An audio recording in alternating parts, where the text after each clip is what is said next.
Chipotle sells over 2 million burritos in a day. Taco Bell has over 6,000 locations across the United States. But there is one amazing Mexican handheld food that hasn't been adopted and bastardized by Americans yet. So I guess it's up to this silly gringo to do that for you today. Solo bromeo contigo. Yo amo y respeto la comida y la cultura mexicana y te prometo que haré esta torta responsablemente.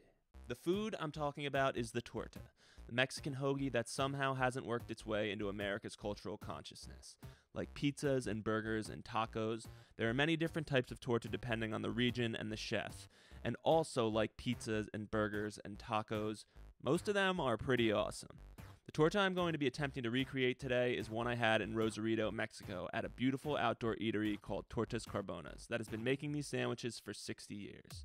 Stacked with beautifully marinated carne asada, guacamole, pickled onions, jalapenos, and beans, I came across this sandwich late at night after having many adult beverages and proceeded to get my face blown off by the amazing flavors and experience. It was like a taco and a cheesesteak had a baby, and it was a great, great baby. I made it for the first time the other night on the grill, and it blew us away and triggered my nostalgia from that original taste, so I was really excited to share it with you guys. So let's get started with the carne asada marinade, the most important and awesome part of this sandwich. I have my steak here in a container, and to that I add fresh onions, fresh garlic, fresh cilantro, and some fresh oregano that I all chopped up. And then I add 2 ancho chilies, which I chop just in big pieces so you can scoop them out easily later. And I also put in the cilantro stems. We're not going to be eating all of these solids in this marinade, so the cilantro stems just do better here than they would in the garbage. Then I fill the container up about halfway with orange juice and add a beer. I gotta test it first, and yeah, it's good. I used an IPA here, but you can also use Coors or Corona. It doesn't matter much. Then a splash of soy sauce. I know that's controversial. Somebody in my carne asada video told me that Maggi is more authentic, but I just think it tastes unnecessarily sweet.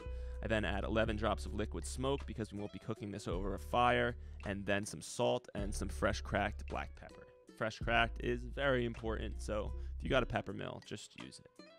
Cover that and shake it up so that it's all incorporated, and marinate that for at least 5 hours or up to 45. What else you're gonna need for the sandwich is some guacamole, some pinto beans, which I've cooked with oil and garlic and added some cumin and chili powder, a nice roll or torta roll. I added some Kewpie mayo to the bottom of this that I smeared on so that it gets a nice sear on the griddle later. Your pickled ingredients, I have jalapenos and red onions, and then also your salsa. I like a smoky salsa that I made with dried guajillo chilies and California chilies. I'll link my salsa recipe up above. Tomato if you like it, I personally hate it, and some Oaxaca cheese. If you can't find Oaxaca cheese, you can also use low moisture mozzarella, because honestly this stuff tastes like a sour string cheese. I'm going to be making this on my brand new steel-made griddle topper that's on my electric stove. This thing has been awesome. If you'd like me to make a video on it, let me know. But yeah, you can use a pan if you'd like, or just make it on the grill, whichever you prefer. Just cook the steak for 2 to 3 minutes until it starts to have a nice sear and look like a nice moist cheesesteak. Add some more of the marinade to it while it's cooking to retain moisture. Then your cheese to it. Let the cheese melt. While the cheese is melting, you can start toasting your buns. As I mentioned before, I added some Kewpie mayonnaise. You can use regular mayonnaise if you like, and it won't make that much of a difference. But yeah, get a good toast on both of those buns. You see that nice golden brown there? Very important.